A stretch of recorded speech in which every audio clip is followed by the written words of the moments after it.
Welcome to Season 3, Episode 13 of Business Matters Podcast from the Wind Technology Studio. Thank you to our media sponsor, Home Tech by Mosaic. Today, we're honored to have John Muldoon from Muldoon's Minwear here to tell us a little bit about the history, the story, what business has been like in the clothing industry, which has had, I think, some ups and downs over the years for you. But really just to tell you a little bit about what is small business, how do small business owners react to market and all of that. And so, John, welcome. Glad you could join us. Thank you. So let's start off with somewhat of an easy one, Muldoon's Minwear. Give us the history. Where did it all come from? Well, my dad was, actually before the war, he was a beautician. Okay. Downtown Eau Claire, above Edwin's, called Frank's Beauty Salon. Fantastic clientele with all the ladies from Eau Claire. And then he went to, he was still single, 35 when he went into the war, because they thought, they're drafting up to 35 if you're single. And so then he said to one of his sisters, I don't want to go in the Army. He says, well, go into the Air Force because you're too old to be a pilot.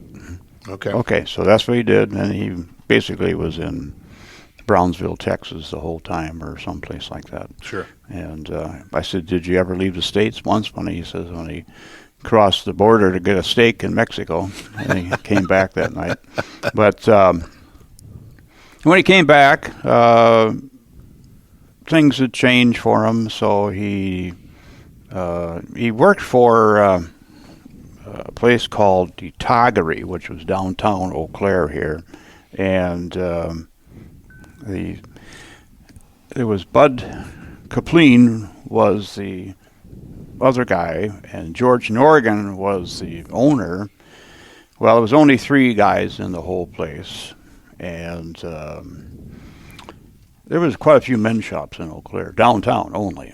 Okay. And there were probably 6 that I can think of offhand. Sure. H&L, Cabeless, all of them. And evidently business for George wasn't that good, and so he let my dad go. So it was just Bud and George. And my dad said, now what am I going to do? And so he decided to start a men's shop between here and Fall Creek. Okay. Which is now 1506 South Hastings Way. It was out in the middle of nowhere. It was the city ended at the top of the hill. Okay. And the homes on Valmont and Ulm and all those places weren't even built yet. Okay. And I'm pretty sure the bridge over the Eau Claire River was built in the late 40s. All right. So you had to go from the corner of basically Brackett Avenue from the south, down Brackett, down Harding Hill, or Plank Street Hill they called it, down Farwell, up Madison, over to Gemania, over to Birch, and take a left and go to Chippewa. So that's why they put the bridge in, because all that rigmarole. But anyway, he started this, and I guess one of my aunts said, Frank, you'll never last 6 months with the location you got. Sure.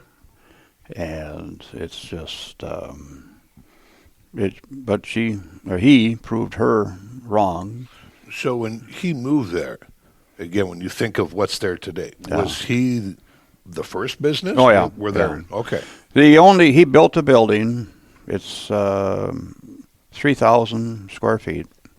And next door, he built that, which I should say, go back, it was probably, say, 2,000 square feet. And then a 1,000 square foot building next to him, which he put in a beauty salon. Okay. Because he thought the women could shop there, and the guys, what are they going to do? Well, they come next door and they buy a suit. But if you look towards the north, Kerm Walker had a little grocery store on the corner of Fenwick and Hastings Way. Okay. And then you go south, there was Jimmy Woo's, where CVS is now. And there was Austin's White House. And that was fairly famous for many years. Oh, it was the best place to go for a steak. Okay. And then after that, there was down the road towards 12, or Claremont, was Staffney's Sunset Inn. Okay. But the highway took care of that place when they built the overpass. Sure. You couldn't see the sunset anymore. So. But, and then it just blew, Fritz Sweet, G.G. Sweet, McDonald's, he didn't show up until 59. Okay. And my dad always told him, he says he came to town with 5 hungry kids and a wife and an old Hudson. And he says, "You're going to do what?" "Well, I'm going to sell burgers for 15 cents. He laughed. When my dad was thinking quarter pounders. Yeah. Not these little flat things, like the little babies. So, but it just grew from there. Sure. Okay. So how long did your dad own it, and how long have you had it? And what is the transition have you seen over the years? Again, I don't think a lot of times individuals understand small business owner, you're it. I mean, you're the marketing department, you're the sales, the buyer, everything. Right. How have you seen the industry change? Well, at our store, I became, I guess, president officially in 1975, but I've been working there since I was 10. In 75, I was 23. Okay. So I knew everything, and my dad says, "You owe me $3,000." I go, "What?" "For what?" "You're buying the business." "Oh, okay." Oh, okay. "Do I get a raise?" No. Still $1.10 an hour. Yep. So, at that time, I did it all. I did the payroll, I did quarterlies, and then, the accountant did the rest. Sure. And then I did the buying and hiring, firing, But it's really what happened was jump all the way up to, say, 1996. Mickey Judkins was in the store buying something for her husband, and she's with details. And she says, "John, you got to get on this new thing." "What's that?" "It's the web." What's the web? Yeah. Well, she started her website in 95. Okay. So I started it in 96. And my wife worked at the university in Media Development Center and financial aid, different places. She said, "You got to come down here and sit in on a HTML class." I go, "What? Oh, slow down. What's HTML?" And so I sat in for an hour, went home, made a web page, sent it up via CVOL. Okay. It was part of the leader telegram. Okay. The old dial-up sound. Yep. AOL and so I would make signs at the store, and the first thing I would do is center everything, and so I did that for a web page, and I sent it up, and about 7 o'clock our time, 7 o'clock California time, 9 o'clock our time, okay, we got a phone call. And it was on the recorder. Yep. And so I listened to it, and the guy's asking about, I forgot what it was, underwear, I guess, players' underwear. We carry it in big and tall sizes. So I called him back. I said, "What do you got, or what do you want?" And he told me, he says, "Well, they make a nylon underwear in 9 colors. I want that." "Oh, okay." So I ordered some for him and sent it out to him. So the next night I make a web page for Munsingwear underwear. Get a phone call next morning. Then I made a page for Sansabelt pants, which are no longer around. Okay. Imagine now all 3 of these brands are gone. Right. Yeah. They're out of business. And the next morning I get a phone call for that. I says, "I think I'm onto something here." By George, I think I figured this out. Yeah. And then jumped to about 98. I got one guy I hired. He said, "Oh, I can do that." And then I hired. I used to hire a lot of college guys. Sure. Because we were open. Now, mind you, before go way all back to 1950. Downtown, I think, was open Monday and Friday nights. Correct. Okay. Or Monday and Thursday nights, something like that. Friday night was the night to go out and have a steak. But so my dad said, "I'll fix them. I'll be open every night till 9. Okay. Yawn. Yeah. In other words, you would be. Yeah, right. And then he was going to open up, instead of 9 o'clock, he opened up at 8:30. Okay. And I still got old-timers coming in. "I thought you were open up at 8:30. Oh, my gosh. No, we're open at 10 now. Yeah. If the lights are on, come on in. So. Yep. But anyway, so these college kids said, "I can do that. I'm just learn how to do that." So I kind of delegated it over to them in 98, and my right-hand man, Dave Eastwell, now is he's been there almost 30 years, and he does everything. Wow. He does the internet, shipping, receiving, and internet page, and taking care of the computers, and everything you can think of electronically. Right. Phones, including phones. Okay. We have a VoIP phone system now.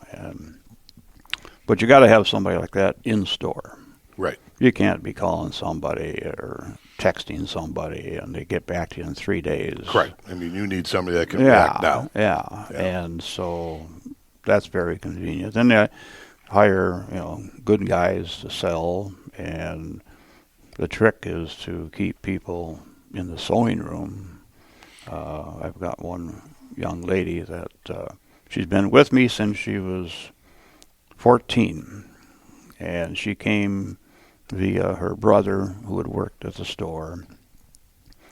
And the first day she worked at the store, my God, she cleaned the whole basement, spick and span. Oh my gosh. Just busy. Sure. Busy. And so I texted her mother. I said, "Man, Bree cleans like a white tornado." That's great, LOL. What's a white tornado? So I had to go send her the old black and white commercial for Ajax cleaner. And long story short, she's now 19, and she can do anything when it comes to sewing. Sleeves, lower the collar, take insides is a breeze. That's fantastic. And so I says, "Don't move. Sit there." So, yeah, she's terrific. And I have a young lady that, she works at David's Bridal. Most of the time she works for me on Wednesdays and Fridays. And we had a young lady come in yesterday, and she bought a custom suit from us. Okay. She's going to wear it to her wedding. And she says, "Well, we need to be taken in here and here. Let me get Bree or Sabine." So Sabine came up, and she pins wedding gowns all day long. Okay. And so she tweaked it up and got it going. And she asked me. I said, "Well, you got to take it in here, and you got to do that." "Okay, I can do that." So okay. And but you got to have good people. Yeah. And you got to keep them, and you got to pay them. If my dad knew what I paid some of these people now, he'd flip. I was making $1.10 an hour, right, in the early '70s, and that's the way life was. It's the way it goes. Yeah.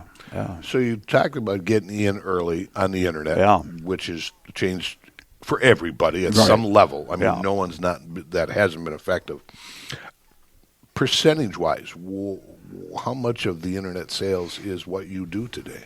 20%. Okay. Which I guess is high for most businesses. During COVID, those months that we had to close, we did internet orders.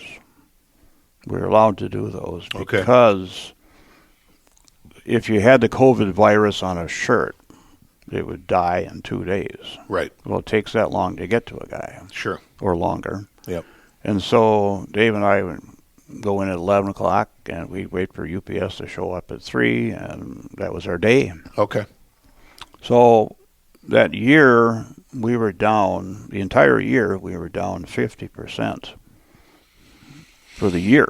Wow. In store. Oh, my gosh. However, internet was up 130%. So we broke even. So with your internet, where, again, I know it's worldwide, but like, where do you ship to? I mean, do you find regions, or do you really just find customers? We ship mainly U.S. Okay. and U.S. territories, Puerto Rico, Canada. We don't ship Europe or any place like that unless we can do it through eBay. Okay. eBay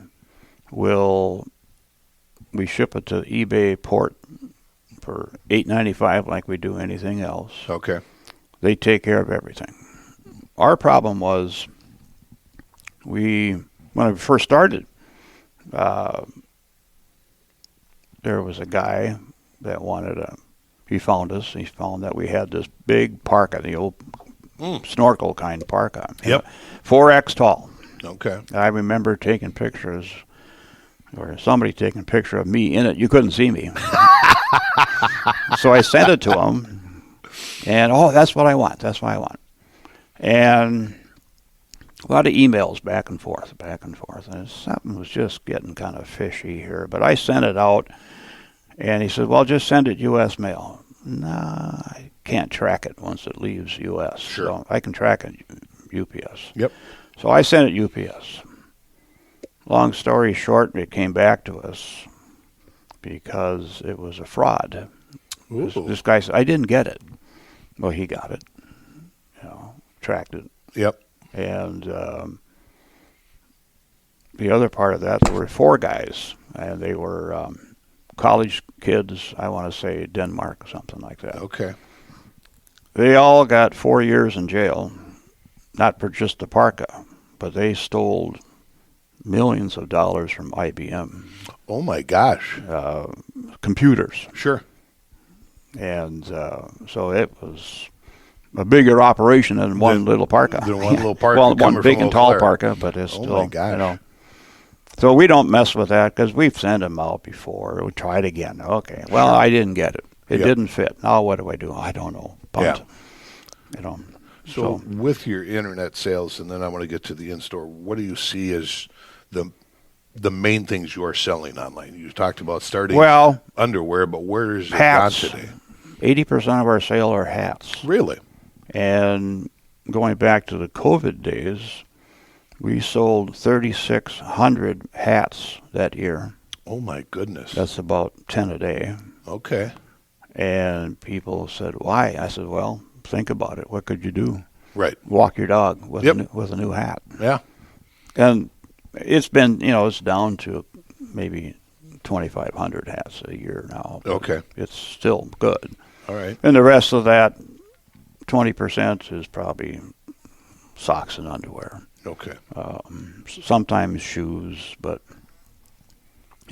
I was telling somebody the other day, somebody ordered a 12 and a 13, and we get the left as a 12 and the right as a 13 because he just kept what he felt was good, and I'm going, wait a minute, this isn't working for me. This isn't the way should go. No, not at all.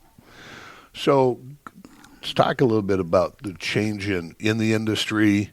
You're still a primary and men's clothing store. Mm-hmm. How have you seen, and again, I'll jump forward to the end of when we look at COVID, certainly one of the things that came out of that was casual. Yeah. As I look even around a board meeting for myself, when I came here back in 2017, most men walking in had a suit and tie and, sure.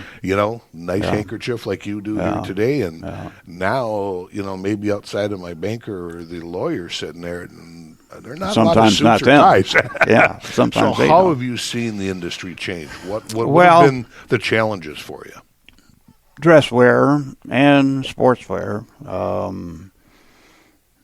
We've just about given up on sportswear except for some fine pieces. Okay. I've got a $120 short sleeve shirt hanging on the rack at the store, and I thought, I can't sell this shirt. Well, it's as light as a feather. It literally weighs probably 3 ounces. Oh, my goodness. And you sell one of those with a $75 pair of pants, and you kind of scratch your head. Wouldn't the pants be that much? No. The guy wanted this pant, and he wanted that shirt, and that's what he bought. Okay. But when, I belong to a buying group, Northwest Buyers out of Minneapolis or Shakopee, and there's 350 stores there, and their primary business, like ours, is suits. Okay. Mainly because of weddings. If you didn't have the weddings, it'd probably be out of business, because we couldn't sell $198 Tommy Bahama shirt to everybody in town. Right. That's the thing there. And then we get these weddings. I was just talking to my major suit salesperson, and I said, we've got a lot of these Humpty Dumpty weddings. I know what you mean. They buy a coat and a vest and no pants. Really? Well, they're wearing black cowboy hats, black jeans, and boots. Gotcha. And, I said, well, if you want the pants, they're available. So you got a complete suit down the road. I'll never wear it again. Never. So, but we do a lot of rentals for weddings. Okay. And, you want to rent complete tux, shoes and all, for $265, or do you want to spend, $400 to buy it? Right. I'll rent, or I'll buy. Okay. But sportswear, another funny story is when we had, I don't know if it was Volume 1, Best of the Best, or Best of the Valley, or Chippewa, or the Eau Claire paper. One of them had the best place to buy men's clothing, Blaine's Farm and Fleet. I go, oh boy. Oh no. Go get yourself a new pair of Carhartts and Carhartt T-shirts. And sure. Like, I'm in trouble here. So, but no, it's everybody in our business says it's weddings, right, and funerals, and business meetings out of town. We get guys that. One guy came in, he says, I got to go to Chicago next week. So he bought 3 sport coats, and, they're $295, $395. And can you get the sleeves done? Yeah, we can do that. Sure. But that's kind of where the business is at today. So I don't have to really scratch my head too much as we buy what sells. Right. And we don't guesstimate anymore, or, we don't guess. You can't afford to guess anymore. Correct. Yeah. It's just, which is probably something you did many years ago. Oh yeah, You listen to what's the hottest thing. Salesman. We were the last. Northwest Buyers is the last show in a group of shows. Okay. Well, this sold like hotcakes in Chicago or New York. Okay.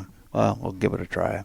Okay. And sometimes it works, and sometimes it bombs, and then it ends up in the outlet store, which we started 4 years ago. So. Okay. All right. It's another part of our business, and like the old last year's Tommy Bahama shirts are over there. Okay. So, they look brand new to. My dad used to say, "It looks new to you. You never saw it before." So, with over all these years, you survived as a small business, everything. Talk to me a little bit about how you approached what I've always talked about is something we learned in second grade, just customer service. Oh, yeah.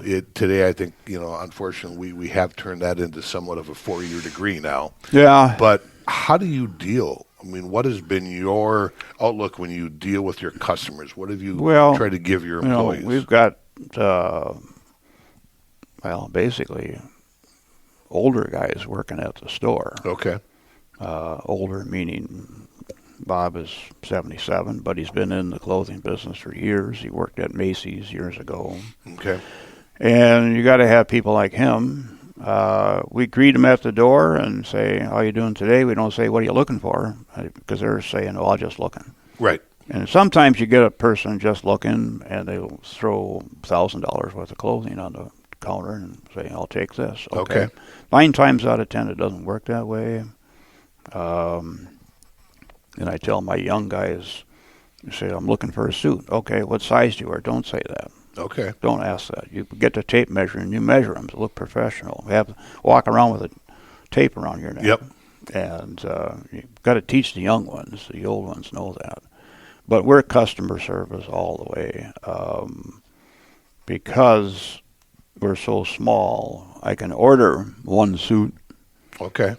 Our competitors can't do that. They can bring one in from another store. Sure.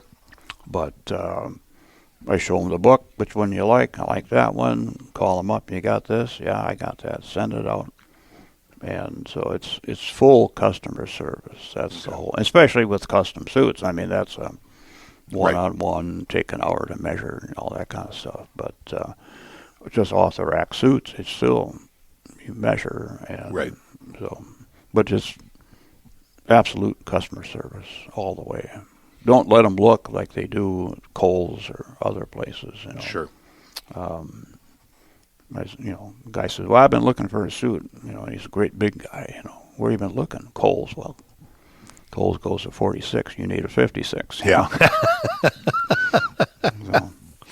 So you mentioned a little bit earlier, big and tall. Mm-hmm.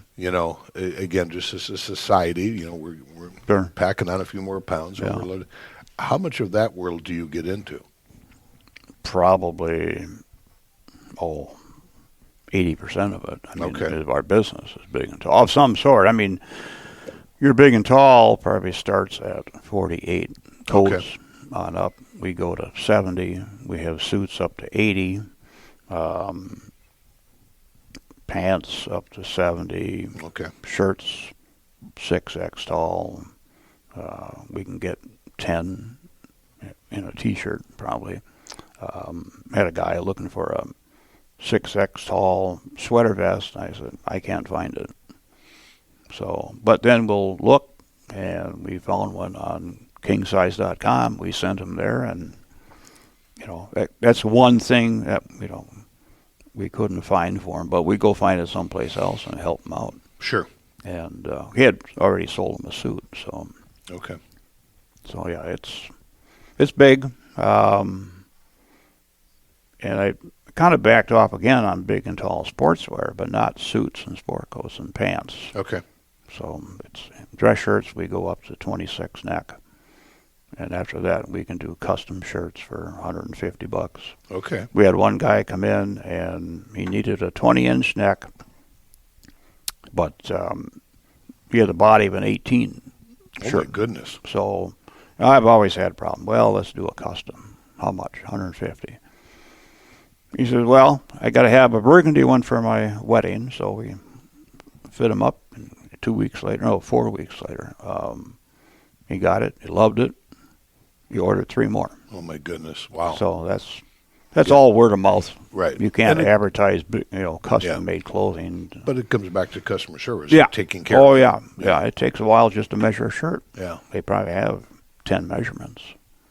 So in this process, you've been there, John, what have you seen in the change of customer expectations?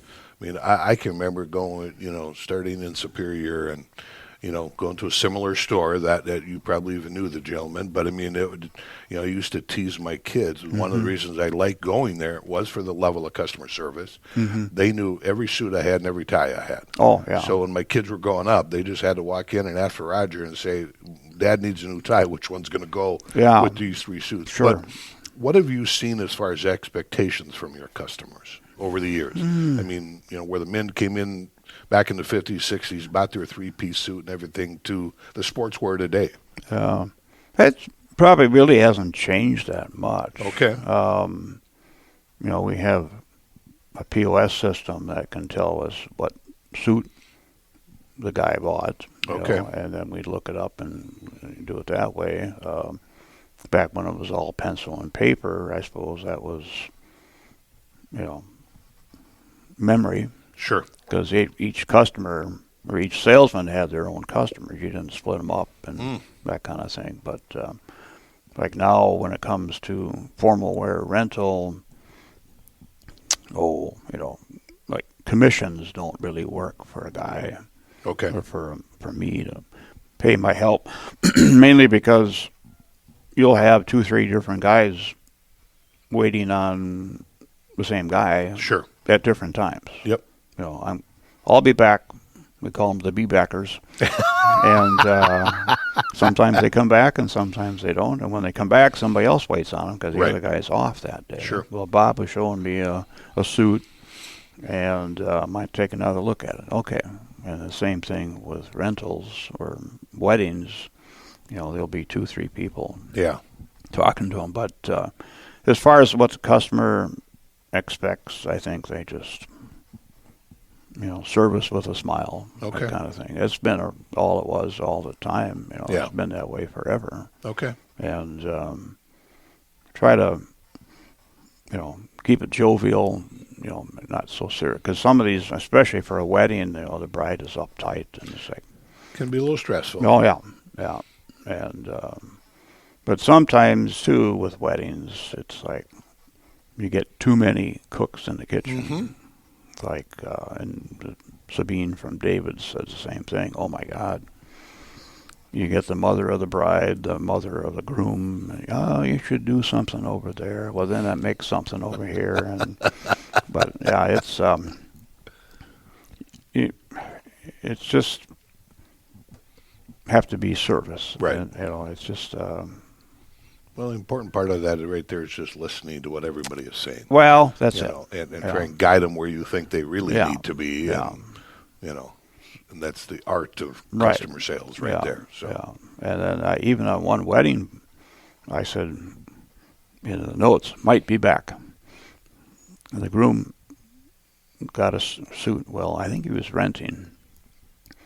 But we said, well, let's just take all the names down. We have this new system that we bought, and we just turn the laptop around and say, okay, whoever's got the best typing, not penmanship anymore, you put in your names and your phone numbers and list all the guys, and we hit create wedding, and then we'll put in the information that you want, and then we'll say, here's the measurements. Okay.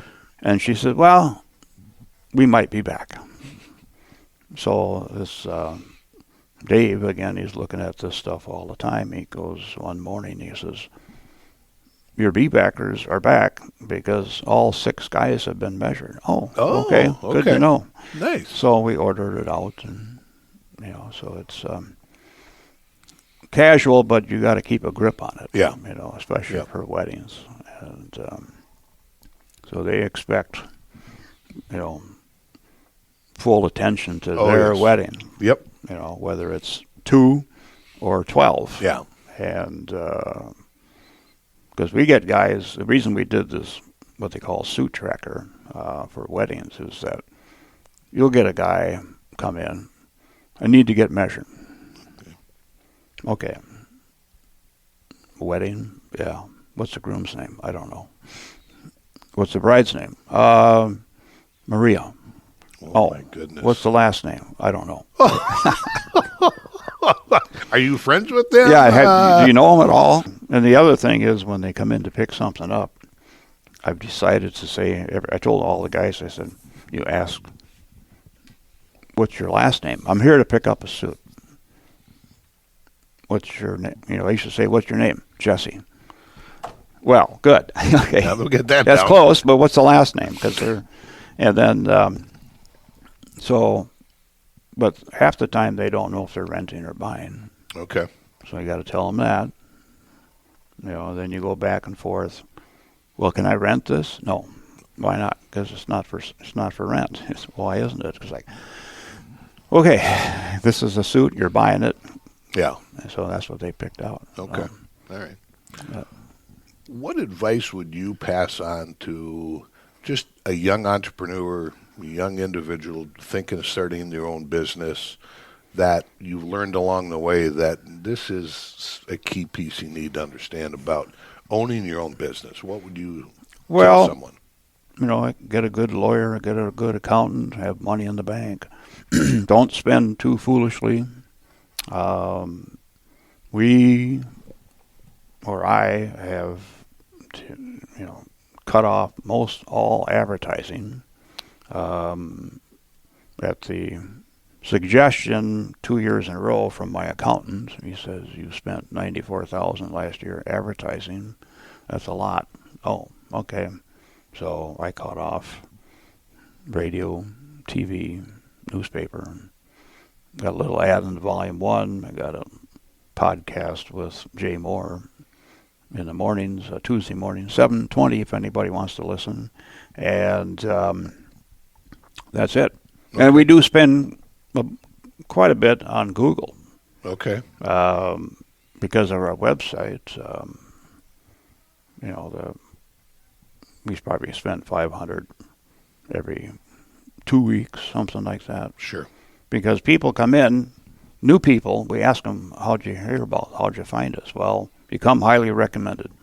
Oh, okay. On Google. Okay, well, we got a 4.8 rating on Google, and the next guy's got 3.8. Okay. So they come here, and they said, we want to get in. And they like us now because of longevity. You've been here since 1950. That means a lot to these people. But for a young guy starting out, treat the bum as you would a judge. Okay. Or vice versa. Yep. My dad, this guy comes in years ago, and I was probably a teenager, and I go, who's that bum? He got raggedy coveralls on and frayed at the bottom, and he goes, shh, that's little Louis. Louis Phillips, as in Max Phillips and all those guys. And he goes, he's the richest man in town at the time, Right. And he goes, hey, Frank. Hey, how you doing? So he sold him some stuff. I go, to my dad, I got chewed out by my dad. He says, you treat everybody the same. And that's what it's all about, too. Because he was born and raised a farmer out in Lafayette. And, these farmers, they got money. Yes, they do. Yep. Well, and it's the point of just treating everybody the same, treating everybody fairly, regardless what they may appear to be. Right. Is again, good customer service is just taking care of them. Yeah, so that's it. Yeah. So as we start to wrap this up here, again, you've been the store is up there when nothing else was there. Mm-hmm. When you look at Eau Claire today, and you've seen a lot, and you're obviously you were in Uniroyal, walked away, and all these different things. Yeah. What is your impression today as you look at Eau Claire and the Triple Valley area of what makes this unique? We know right now we're one of the few areas growing in the state, but from the last 50-some plus years you've been here, what is your impression of Eau Claire today? Well, you hear different people say it's a beautiful city, and it's the music fest bringing in, and it's the shopping mecca. Like I tell people, we are the only clothing store, family owned, in a 100-mile radius. Okay. Of Eau Claire, if not more. I mean, the next ones are in, Minneapolis area. There's a couple down south towards Madison. Okay. There's one in Wausau, and the rest are all chains, and so they come here for that. But the city itself, I mean, it's the place to shop. Okay. It's a place to go. You got Shields, their parking lot's full all the time. Yep. And it's just, it's a nice city, well laid out, I think, for the fact that it's got 2 rivers. And, I remember years ago that a guy came in one evening and he said, well, he's driving a fancy car, and he said, where's the best restaurant in town for a steak? Right downtown, or right down the street, White House. And he says, you mean you got 2 rivers in this town? You don't have any nice fancy restaurants? Well, at the time you had Uniroyal throwing their stuff in, then you had the paper mill throwing their stuff in to Chippewa. Yep. And so, no, we don't. So, that was... I remember when I was learning about the web and computers, a friend of mine had a little game called Sim City. Oh, yeah. And I played that, and I thought, my neck is stiff. He said, well, you've been playing this for 3 hours. Really? Okay. And I said, well, by the way, turn off the disaster so it doesn't wreck my city. But, you know, some of the points were, if you got two rivers, you don't put parking lots there. You put nice, beautiful apartments all along all those rivers. Yeah. And your property taxes, or, you know, it'll make the city rich. Yep. You know, just don't stick a parking lot there. Yeah. You know, they got the Pablo on the confluence. And that, by the way, was Chicken John. I don't know if you ever knew him. He had Chicken Unlimited. Okay. And he had a pool hall right down there where the Pablo was. Oh, okay. And so he said, oh, he's laughing. You know, he sees Markin and Johnson throwing those pilings in the ground. He says, you got to go down 40 feet before you hit bedrock. He says, I had to fill up my basement with sand because the walls were caving in. Oh, my gosh. From water and and everything. And so, but look at it now. Yeah. You know. Well, and I know, talking with new city manager Dave Solberg last week, they are really hoping to take a look at access to the river. What can they do to bring business closer to it, to be able to have that restaurant on the river and have your dinner, lunch, whatever. And so they are in the process, I know, of starting to, what is that going to look like? Yeah. You know, as I was telling somebody the other day, they had heard about this, and I said, you know, it's never going to be San Antonio where you got barges running up and down, but you can still develop what's down there and create a whole new environment. It'd be beautiful. You know? Yeah, it would be. So, well, John, I want to thank you. Thank our listeners for tuning in today. Again, one more shout out to our media sponsor, Home Tech by Mosaic. Just a few announcements. Please join us for our next networking event, Morning Momentum. We're going to be held on Tuesday, July 14th, just a couple of weeks away, 7:30 to 9 at Xavier Artesian Bistro. And we're also excited to announce the upcoming launch of the Ballot Brief. This will be a new podcast series featuring conversations with candidates in the Western Democratic gubernatorial primary. So just to remind folks that with the number of individuals running on the Democratic side, we will have a primary in August. So our advocacy director, Erica Bodden, has been sitting down with all of the candidates that have agreed to come, which I think are 4 or 5, and we'll release all of those at one time so you can tune in and find out which of those candidates you feel is going to represent you best, and then we'll follow up with something this fall as we get closer to the gubernatorial election in November. So, John, thank you again. Thank you. Thank you to our listeners, and we'll see you in a few months with our next episode.